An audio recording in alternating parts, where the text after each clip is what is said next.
حدیث نمبر 1527 ثابت بن ضحاک رضی اللہ عنہ سے روایت ہے کہ نبی اکرم صلی اللہ علیہ وسلم نے فرمایا، بندہ کے اختیار میں جو چیز نہیں ہے اس میں نظر صحیح نہیں ہے۔ امام ترمذی کہتے ہیں یہ حدیث حسن صحیح ہے۔ اس باب میں عبداللہ بن عمرو اور عمران بن حسین رضی اللہ عنہم سے بھی احادیث آئی ہیں۔ حدیث نمبر 1529 عبد الرحمن بن سمرہ رضی اللہ عنہ کہتے ہیں کہ رسول اللہ صلی اللہ علیہ وسلم نے فرمایا، عبد الرحمن، منصب عمارت کا مطالبہ نہ کرو، اس لیے کہ اگر تم نے اسے مانگ کر حاصل کیا تو تم اسی کے سپرد کر دیے جاؤ گے، اور اگر وہ تمہیں بن مانگے ملی تو اللہ کی مدد و توفیق تمہارے شامل ہوگی۔ اور جب تم کسی کام پر قسم کھاؤ پھر دوسرے کام کو اس سے بہتر سمجھو تو جسے تم بہتر سمجھتے ہو اسے ہی کرو، اور اپنی قسم کا کفارہ ادا کرو۔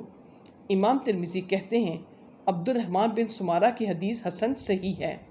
اس باب میں علی جابر، عدی بن حاتم، ابو الدرداء، انس، عائشہ، عبداللہ بن عمرو، ابو ہریرہ، ام سلامہ اور ابو موسیٰ اشعری رضی اللہ عنہم سے بھی احادیث آئی ہیں۔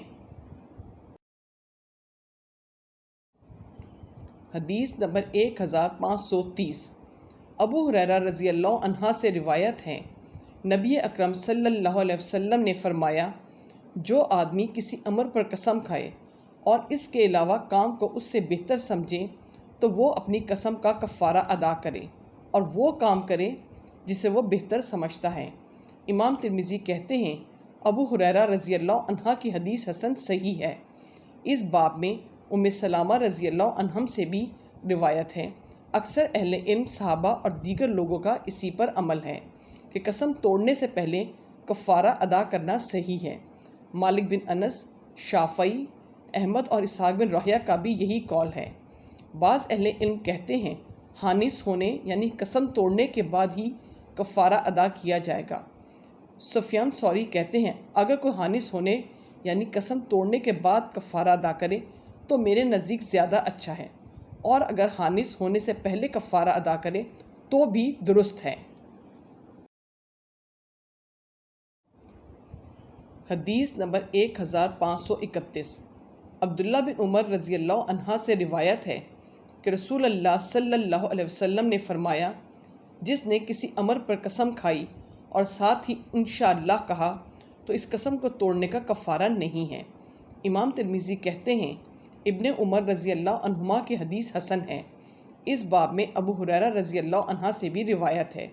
اکثر اہل علم اور دوسرے لوگوں کا اسی پر عمل ہے کہ جب قسم کے ساتھ انشاءاللہ کا جملہ ملا ہو تو اس قسم توڑنے کا کفارہ نہیں ہے۔ سفیان ثوری، اوزائی، مالک بن انس، عبداللہ بن مبارک، شافعی، احمد اور اسحاق کا یہی قول ہے۔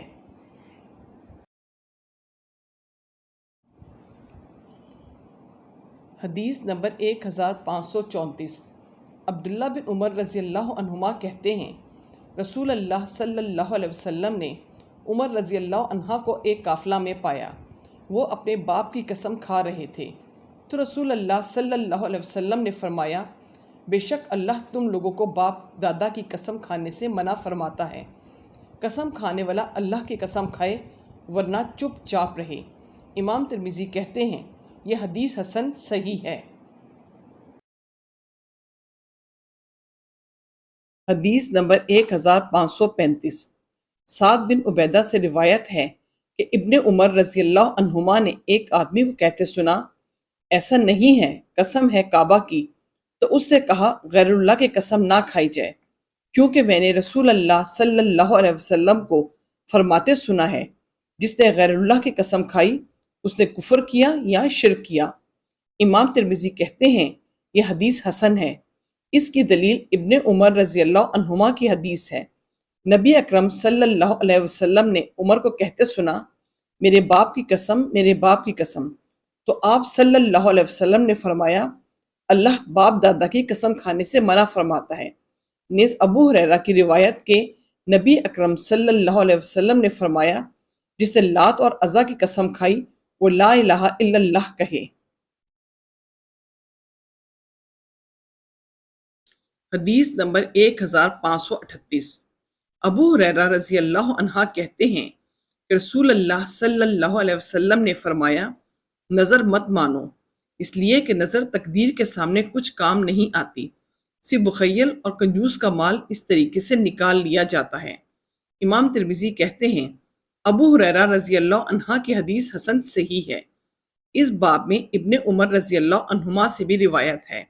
بعض اہل علم صحابہ اور دوسرے لوگوں کا اسی پر عمل ہے، وہ لوگ نظر کو مکروہ سمجھتے ہیں۔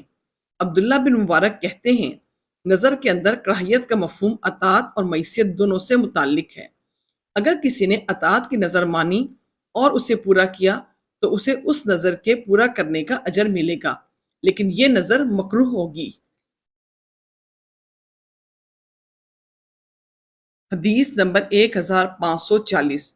ابن عمر رضی اللہ عنہما کہتے ہیں رسول اللہ صلی اللہ علیہ وسلم قسم کھاتے تھے تو اکثر لا مقلب القلوب کہتے تھے، نہیں دلوں کے بدلنے والے کی قسم۔